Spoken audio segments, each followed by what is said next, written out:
ત્યારે ગમે તેવા માણસોના પગ ઢીલા થઈ જાય, એટલો બધો ઉત્સાહ ભાઈઓમાં, બહેનોમાં, દીકરીઓમાં, નાના બાળકોમાં, વડીલોમાં, એટલે બધાને તાળીએથી બતાવો. એ તમારે લખવું હોય તો આજનો દિવસ લખી રાખજો.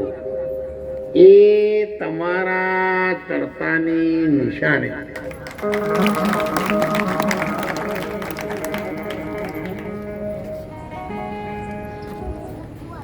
જ્યારે શુભ શરૂઆત થઈ હતી અમારી, ત્યારે પાયામાં આ ધારપુર ગામની ઈંટ છે. અને હવે જતાં જતાં કદાચ મને એવો વિશ્વાસ બેઠો છે કે રણુજા ધર્મની ધજાની ટોચમાં પણ આપણું ગામ કદાચ મોકલે રહેશે. તો વિશ્વાસ મને હતો અને ભગવાને પૂરો કર્યો છે. તમે બધા આશીર્વાદ હશે તો પૂરો કરી દેજો.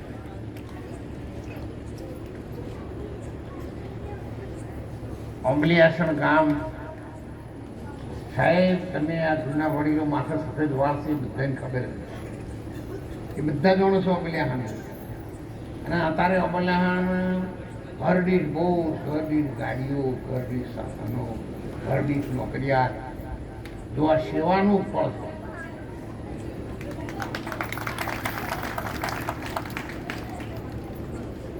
આ બધા બહેનો આવે જેવા પાટી જશે, પાટણથી આવે. ધારપુર હતું ને એટલે આપણા ગામમાં આવું છે. જેટલી વખત કાર્યક્રમ થાય પહેલાં આવતા હતા ને અત્યારે આવું. પણ તાના નેની નેની છોડીઓ હતી ને હવે અમારે જેવું જ છે.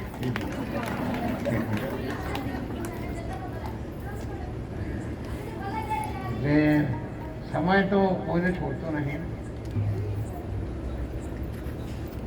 મને કેટલા 3-4 જણા ઝાલી રાખે તાણો હું નીચે ઉતરી. તંદુરસ્તી તો બિલકુલ સારી છેલ્લા 15 દિવસથી હતી જ નહીં, પણ કાર્યક્રમ પહેલેથી લઈ લીધેલો હતો. એટલે જે માણસોએ આ નવજુવાન દીકરાઓ આપણા ગામના આવી અને મને કહી દઉં મારે તમારે આવવાનું છે. જો મેં એક તો ખૂબ વર્ષે જાઉં છું અને હું બીમારીનું બોનું ગાર્ડન નહીં જોયું તો આ છોકરા બધા ભાગી પડી જાય. એના જીવનનો ઉત્સાહ મળી જશે. એટલે એમના ઉત્સાહને જાળવી રાખવા માટે મારે આવવાનું થયું છે. આ ઘુમરાબા હાલ ભજન ગાયા ને એમ તમે બધા ઓળખો છો. હવે એમને સ્પેશિયલ કેસ તરીકે બોલાવેલા હતા, પણ આપણા દીકરી વિશ્વ ભારતીબેન છે ને સંન્યાસી, એ રણુજા રહે છે અને એમની જોડે 24 કલાક ઘુમરાબા બોલ રહે છે. કારણ કે એકલી દીકરી તો પ્રદેશ કહેવાય, ભાષા બીજી, એટલે આપણા 5-10 માણસો તો જરૂરી છે. આપણે કહું હોય તો હુના મેલતા નહીં. એટલે બધા આશીર્વાદે આપજો. સાથે સાથે આપણા ગામે તો સારી મદદ પણ કરેલી છે, છતાં પણ મદદ જેને કરવાની છે એવા તમામ ભાઈઓને, બહેનોને, દીકરીઓને, જો મારી ઉંમર થઈ એ મારા હમું જોજો. મારે રહેવાનું નહીં, રહેવાનું સમાજના બાળકોને, રહેવાનું આપણી દીકરીઓને. અડધી રાત્રે પણ કોઈના દરવાજા ખખડાવવા પડે નહીં. પોતાના ઘેર જાય પિયરમાં, પિતાજીના ઘેર, તેવા ભાવથી રણુજા આશ્રમમાં જઈને એને સગવડતા મળી રહે. એટલા માટે આટલી જોખમ મોટી ઉઠાવી છે. બાકી તો બાપુ આટલી ઉંમરે આટલો બધો વજન કોણ ઉપાડે? કોણ?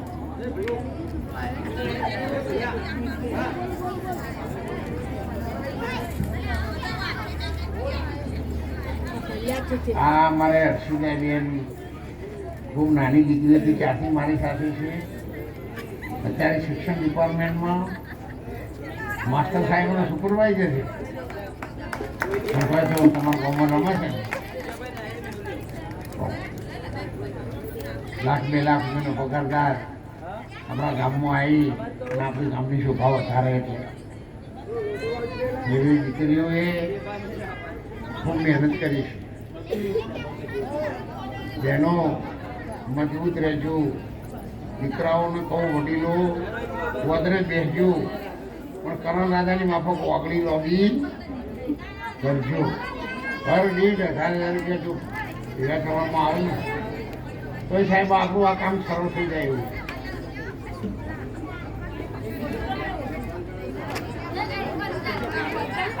એટલે એ કામ સરળ બનાવજો.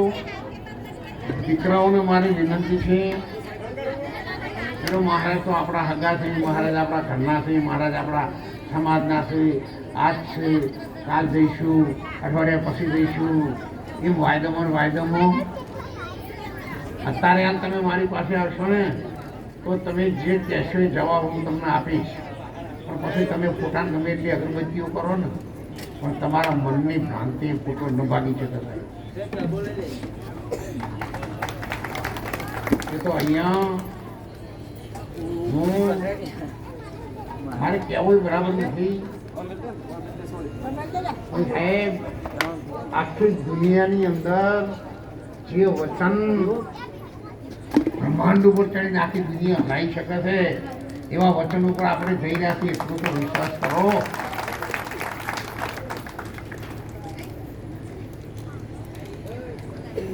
કોઈ પણ જ્ઞાન બાબતમાં, ધ્યાન બાબતમાં, ઉપાસના બાબતમાં આપણે કોઈ પણ ભાઈ હોય, બેન હોય, દીકરી હોય, તમને કોઈ પણ જરૂર પડે તમે મને કહો. ભારતીબેન પણ હવે તૈયાર થઈ ગયા છે, એમને કહેશો દીકરીઓ તો પણ તમારી સગી બહેન જેવો વ્યવહાર તમારી સાથે રાખી અને તમારા પ્રશ્નોનું નિરાકરણ કરશે જોડે રહી.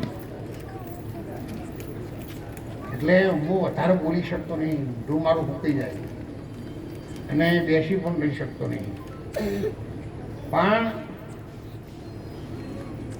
ભગવાનના નામથી, દેવી દેવતાઓના નામથી આ ધરતી છે ને ધારપુરની, એ મારી 77 વર્ષની ઉંમર થઈ છે ત્યાં સુધી મને અનુભવ છે કે આ ધારપુરની ધરતી એ ધર્મની ધરતી છે.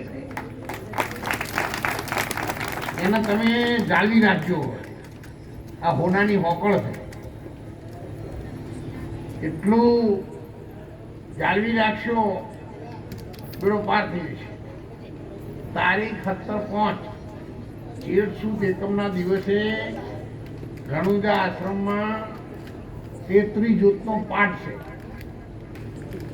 એટલે બધાને આમંત્રણ હો. જો તો પાછા તમે એવું ના માનતા જો તો કોથળી છૂટ છે.